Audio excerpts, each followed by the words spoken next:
ntabwo yari icometse kuko nagicomekwa. To answer the question, ntabwo yari icometse kuko nagicomekwa. Ngamperebeshaho microphone munsi. Thank you. Ibonye Runa aryamye cyangwa umuteruye ubona asa nande cyane. Salani. The Ben turagufite dusobanurire niwe mu headliner w'iki gitaramo. Yes, so music in space ni igitekerezo gishingiye mu kubungabunga ibidukikije. Mr. Bibi cyangwa se Beyond ava mu gihugu cya Denmark.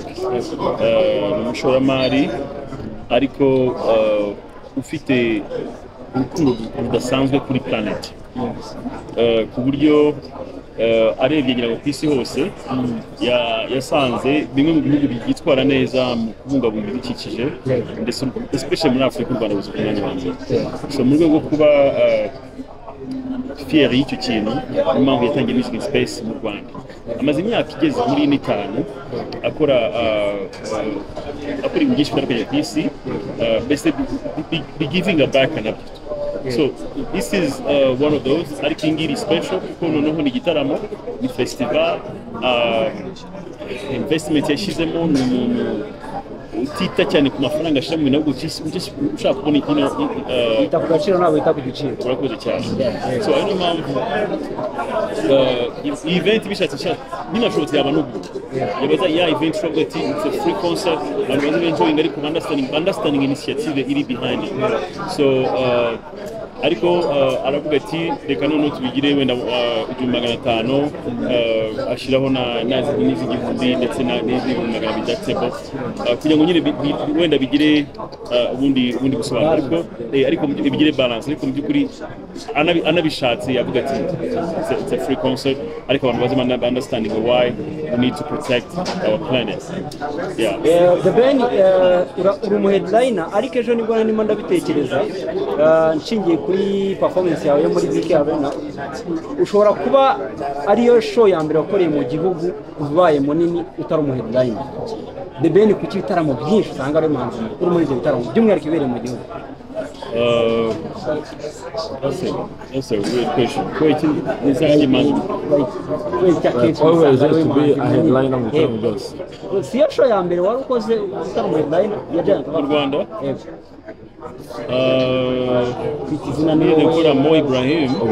Mo Ibrahim P Square yari hari. If you remember, so I was the second headliner and Huye with Tom Cruise. Huye, next year Huye, you know, big bro, launching album. Ibihe nyine byagiye okay, maybe ahanini niko bimeze ariko n'ibihe bindi byagiye. Ubona ari ibihe banga ni kirusha abandi bahanzi nyarwanda benshi mwagenda. So honestly, ntabwo nakubeshya ni favor y'Imana. Because you know, I feel like it's a favor. It's God's favor. Ibintu bitatu nawe wishimiye cyane. The Ben, ibintu bitatu nawe wakunze muri performance yawe cyangwa se muri stage wakoze muri Janga Africa. Bitatu bya mbere wa listing ukavuga ati ibi ngibi yego umuntu arapanga, hari igihe umuntu apanga ibintu bikunde ariko ibi byarakunze. Bitatu wishimira cyane ibi.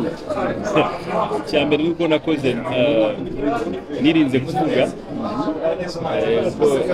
yavuze ni zagahaje ibikora by'ama emotions.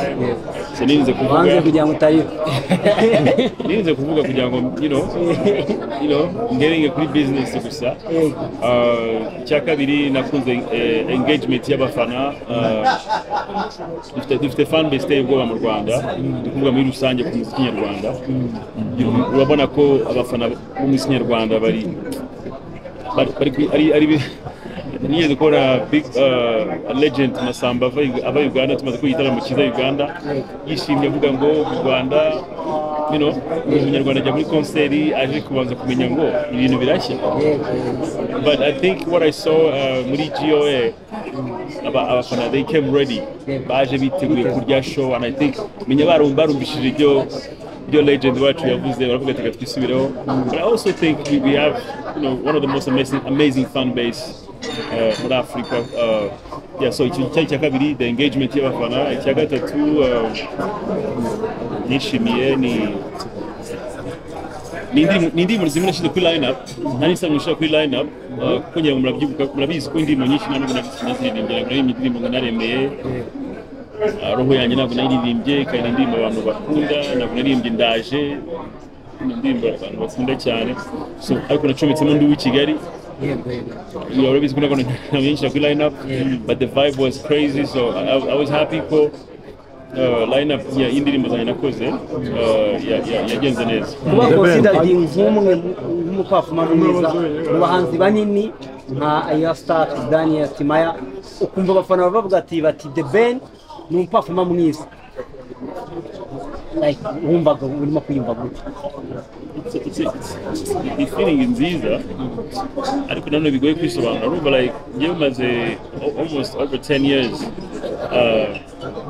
years plus you know muri bintu and getting that much love every year it gets better it gets to a point kumva nyine like nani kintu ufite cyo ntabwo ufite ukuntu washimira abantu the love is it's crazy and in the feeling with the I just wish I can go around the country and hugging everyone way say to them and thank you for supporting Rwandan music, thanks for loving me unconditionally. Yeah. Yago yagusabye challenge urendi accepting a challenge yago nabura yagusabye challenge n'aba melody n'abandi bantu batandukanye bo muri industry imeze gute challenge yo kuba mwa posting agoro yiwe album yiwe yo I did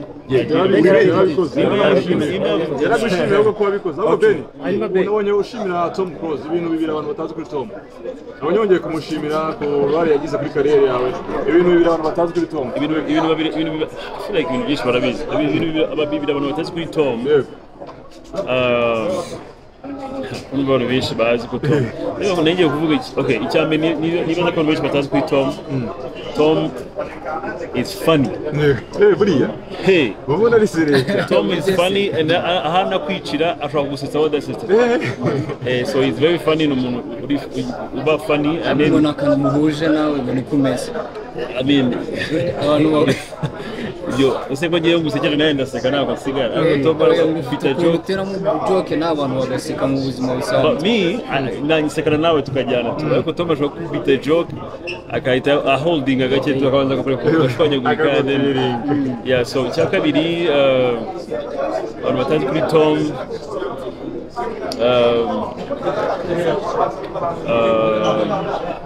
cyakabiri batazi kuri Tom arashushanya byatari azi gushushanya afite n'ibitabo ajya akora I think biri muri business yakoze kuva kera yarabigurishaga sinzi niba abantu benshi babizi ariko ni umuntu uzi gushushanya byatari twese Tom Green P na J Polly abantu batatu nzi bazi gushushanya byatari hanyuma muri bwa butumwa wahereye ku myaka ukunda football imyaka 12 ariko nanone ugaragaza yuko hari ni chapter nubwo utari wamenye ngo nimeze gute kuva kuri ready abantu baravuze bati Ben nk'umuntu wakuriye mu rusengero uko bivuze ari n'umuhanzi ari na deja mu rusengero wabona n'abagiye muri gospel nibyo cyangwa nkuko byanditse kuriya bizanye neza ariko nkakura byanditse na profit na feelinga so I feel like there is a greater purpose mu buzima bwanjye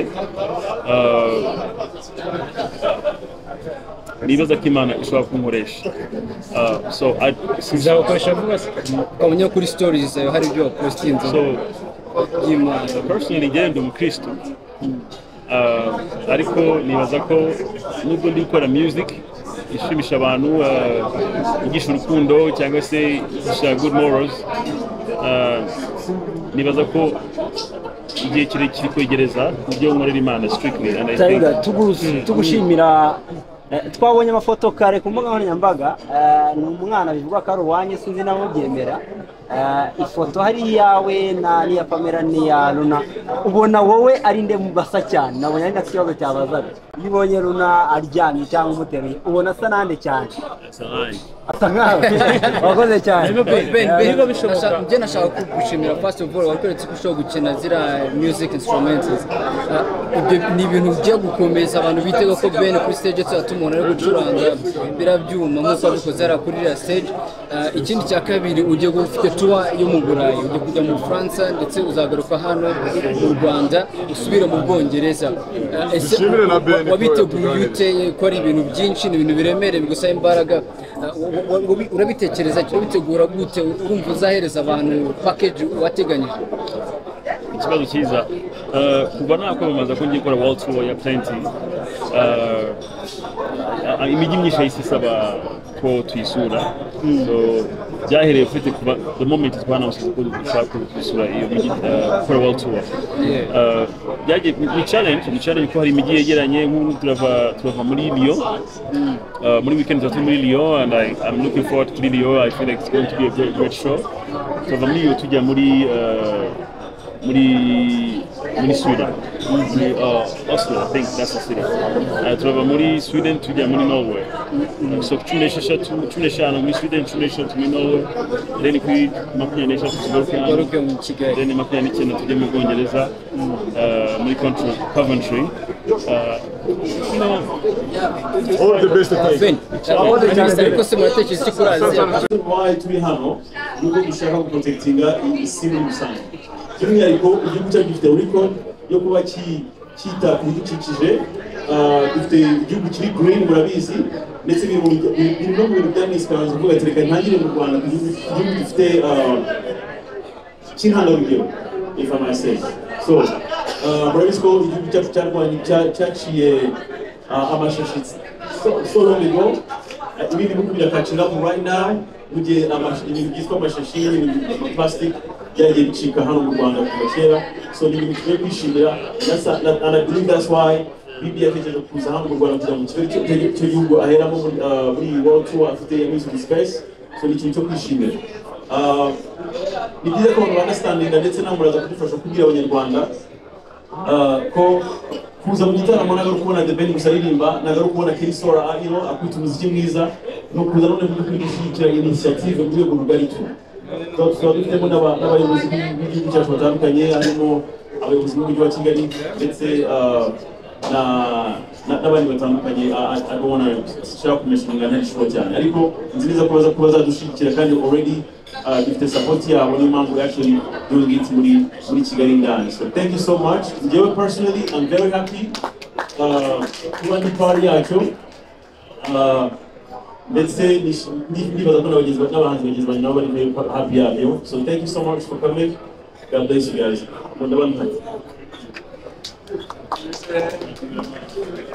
Alright, amashyi cyane kuri The Ben. Hari ikintu avuze kugira ngo tugisobanure neza, ntabwo ari press conference kubera ko press conference igomba kuba irimo abahanzi bose, ahubwo nuko uyu munsi nibwo bari kumurika iki gikorwa cya music in space. Nayo hari aze akimurike cyangwa se na Bibi ndetse na K ndetse na team yose ya music in space concert world tour izabera i Kigali tariki 23 z'ukwa munani, kugira ngo noneho ku mugaragaro tugitangize. Ubwo nta kindi, ntekereza ko nta bibazo bihari, ahubwo ari ugusaba abavandimwe, abanyamakuru ndetse natwe muri rusange kugira ngo igikorwa kizagenda neza. Nk'uko The Ben amaze kubivuga, nuko tugomba kumva impamvu y'uko tugomba kurengera ibidukikije, nk'uko tuvuga ngo urusobe rw'ibinyabuzima, uyu munsi tugomba kurengera ibidukikije. Niyo mpamvu dufite iyi music in space world tour ariko ikaba itangiriye hano mu Rwanda. So I would like to ask you one question. After Rwanda, where are you heading to? I'm never gonna leave Rwanda. Why would I go anywhere else? I'm very proud, and it's not a coincidence that we start the place here. I think you are an amazing example on how the world should look like. The way you treat plastic, the way you have developed your country, the whole environment awareness. You just have a mentality that the rest of the world can learn a lot from. So that's why we're here. Then after that we're gonna go the 25th of October. We're gonna have a show in Soweto, which is my other hometown. I was there when piano was reinvented 4 years ago. That's why I know all the big piano stars. And then we are gonna go for Christmas show in Ghana, in Accra, 13th of December. And after that we have China and US and who knows. We're probably gonna play on the moon, on Mars, or whatever. Inshallah, you never know. Inshallah, arakoze cyane. So kuva mu Rwanda bazakurikizaho Soweto muri South Africa, nyuma yaho bazajya muri Ghana, bazajya muri China, bazajya no muri Leta Zunze Ubumwe za Amerika. Ntekereza ko uyu munsi nk'uko twabivuze ntabwo yari press conference ngo tubaze ibibazo, ahubwo nuko twashaka kumurika igikorwa. Ntekereza ko we can conclude our launch of the event.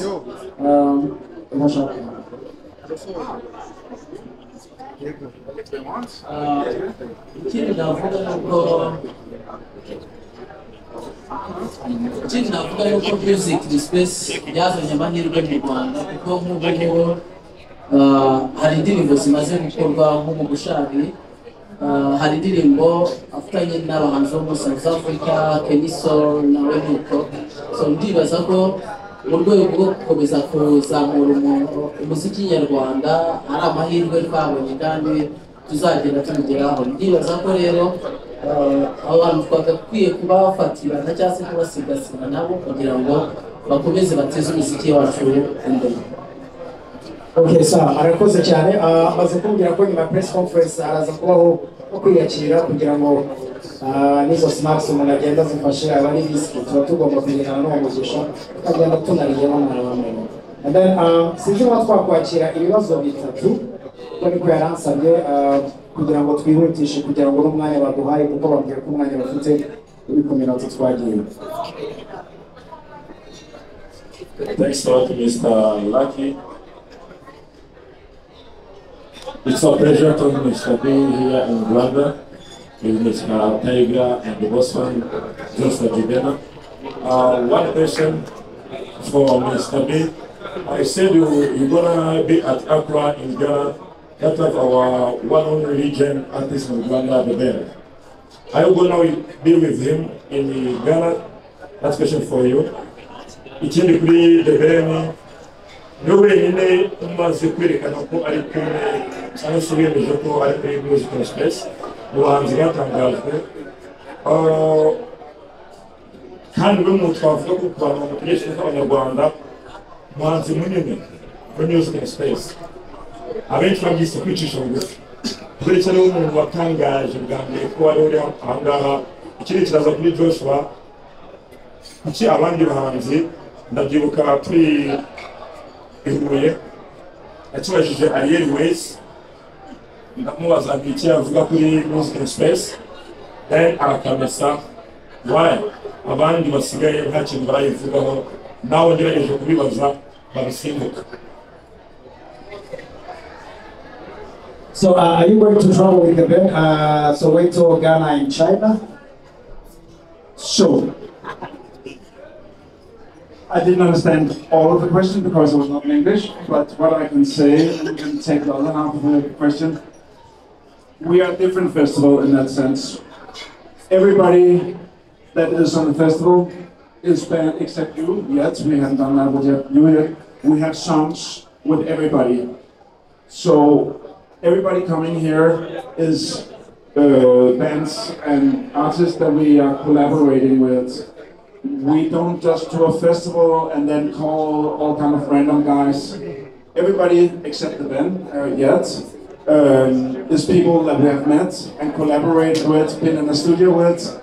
And the biggest wish in my world is just to make a cool festival, a traveling tour with our friends and just make it keep on going with people that we're collaborating with. So of course it will be the biggest honor to bring Bushali, Keniso, and the Ben, of course. I didn't meet Ariel Ways yet, so I've heard she's amazing, but from my point of view, that is my biggest wish in the whole world, so yes.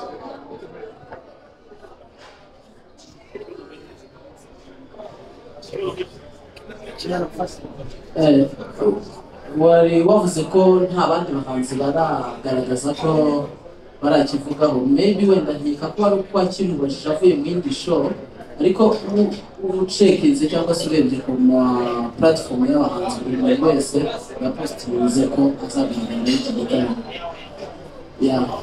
Even Harry Ways, Keniso, gucuranga, buri wese yapositinze.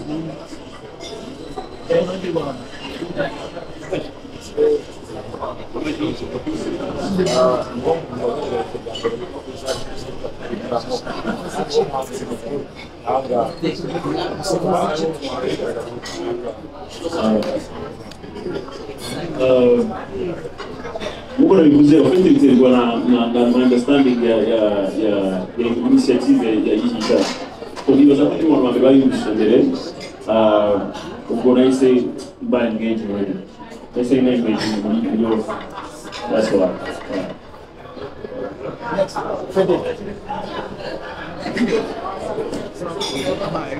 The cameraman. It's a silent question.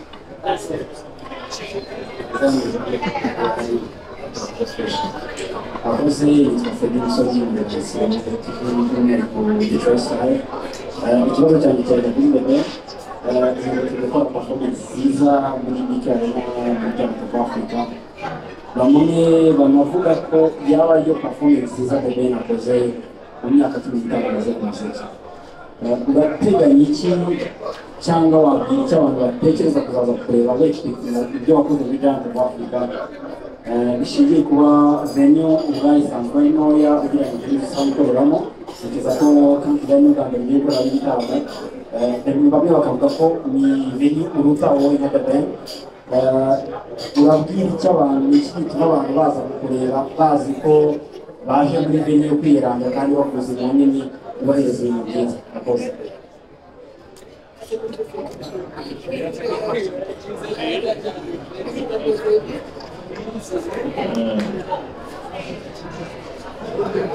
They lied to me that I understood the question, but I don't think they did it. Okay, so nibaza ko tudakura amavuze kamera. Nibaza ko I hope ko tuzatanga show y'ibitaro twatanze mu kwezi gashize. Hanyuma byabaye Saturday byari byiza. Nibaza ko bizaba no 23 bizavuza kurushaho show. Nabona kugira ngo nzakora ibintu cyangwa se biri munsi y'ibyo nakoze. Nibaza ko nzakora neza cyane ntabwo. Bijyanye na Kigali ni ahantu heza actually. Kandi tuzakora kuri ground, tuzakora muri tent. Tuzakora kuri ground ijyamo abantu mu bicumi, so iri kuri capacity ya BK Arena. So ni ahantu hanini, ni ahantu heza. Ikindi kandi mu by'ukuri hari ibintu biza bikaza kubera opportunity y'ikindi kintu wahoze wifuza. Nimba music space izanye iyi program meze gutya, iramo amahirwe yo kwisanga ndi guperformingira some of the fans mu by'ukuri bigeze bya bari guperformingira kubera impamvu wenda za mikoro kuko wenda BK Arena ihenda amakosa yahenda. So nimba tugiye kugera muri Kigali ground very affordable, ni opportunity kuri ngewe kugira ngo nisange ndi guperformingira abafana banje. Would of course I could get into the performing. Who knows? I don't know. But I think it's going to be even greater performance, which is not in previous years. I promise you that. Thank you. So ibyo ari byo bibazo twagomba gufata kugira ngo dutange n'umwanya kugira ngo na n'umwanya wa cocktail ugende neza. So one question? The entertainer? Yes. Nitwa Patrick the entertainer as we proceed to continue. The Ben and Waza. From the Giant of Africa. Unarebye performance yari akantu kagaragaye muri kuri piano. Ariko naje gukurikira mbona urayizi. Ariko mbona ku mbuga nkoranyambaga bavuze bati nibwo nabonaga bisa naho ari ifoto gusa atarimo kuyikoraho. Ariko none bijyanye na performance ugiye gukora, ugiye gusa n'amabwiriza ugiye gukora performance ziri international. Noneho birakoze muri Music Express. Abazungu dufitiye akahe gashyari naho baro ka piano. Tebe ntugaze piano. I knew. Mom knew Patrick is always impatient, you know. So, the grandparent wouldn't have the trouble. Now when you go to statement to go, I know what he says it today. That's not sensible. You're not going to say it today.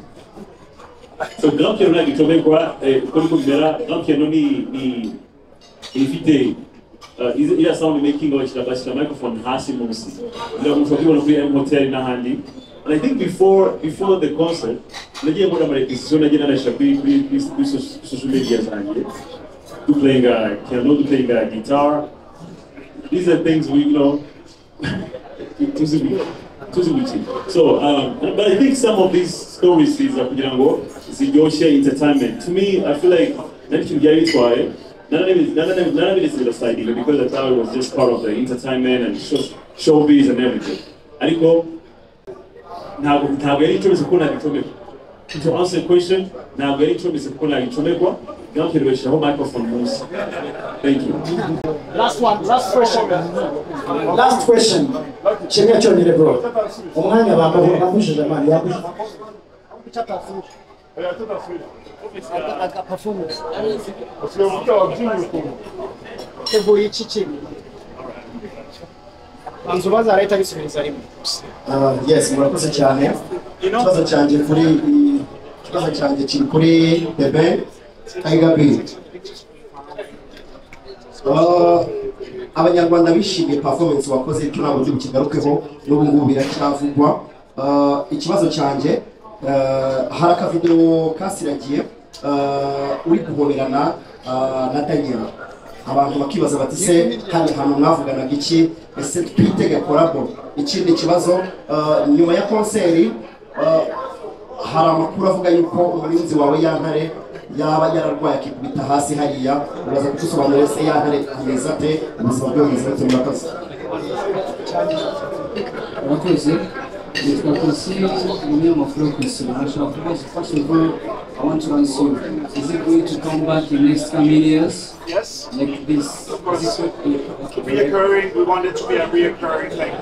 Okay, so we want to thank you. It's very cheap. It's include every people from around. It's a very good idea. I'm saying it's a very good idea. It's just includes all the people from around. Like, it's cheap. Tickets. I know it's very high, so thank you for the idea. I just wanted to ask if it's coming around like every year or after 5 years. Just wanted to confirm. Thank you. I mean, the whole idea of doing things cheap is that everybody's chipping in. So we are getting a cheap ground. We're getting artists that are going down in price, and everybody's helping. And people are chipping in from Denmark and around the world, sponsoring a little bit here and there, so everybody had to be a part of it. And yes, it's very, very cheap, but we also have some very expensive tickets. So you can get rid of your money if you want to. We're going to have a very beautiful, expensive VIP launch with some very expensive bottles. So you can get rid of your money if you want that. It's not just cheap thing, but it is, of course, a very including festival. And I think, for me, starting this whole thing is about, come on guys, we do this together. No matter if you have money, if you don't have so much, everybody has to join in with a little bit, and if everybody's coming with a little bit, then we actually can do it together. So the idea of the whole festival is the old story called soup on a nail. Do you know that story? Do we have soup on a nail? You don't have that story here?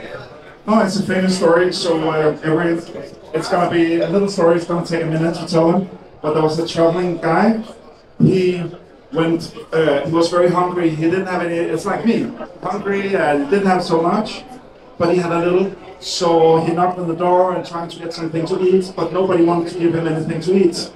So he asked if he could borrow just some water and some fire and just a little pot. And then he boiled the water.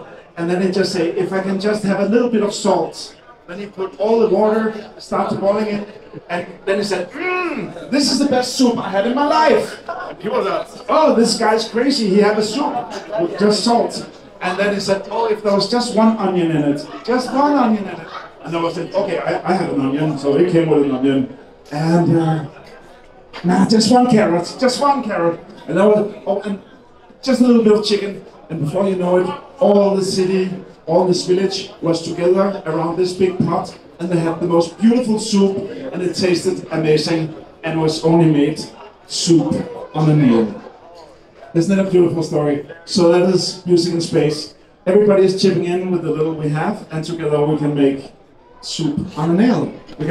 Thank you so much for that. You are amazing, and I love Kigali, I love Rwanda. I think you're amazing. Thank you so much for that.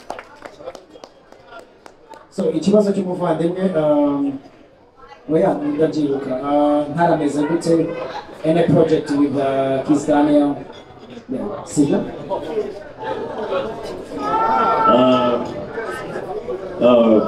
Imana ishimwe ko ntarameze neza it feels much better hanyuma kuri Kiss Daniel actually something nice is coming up. It's let me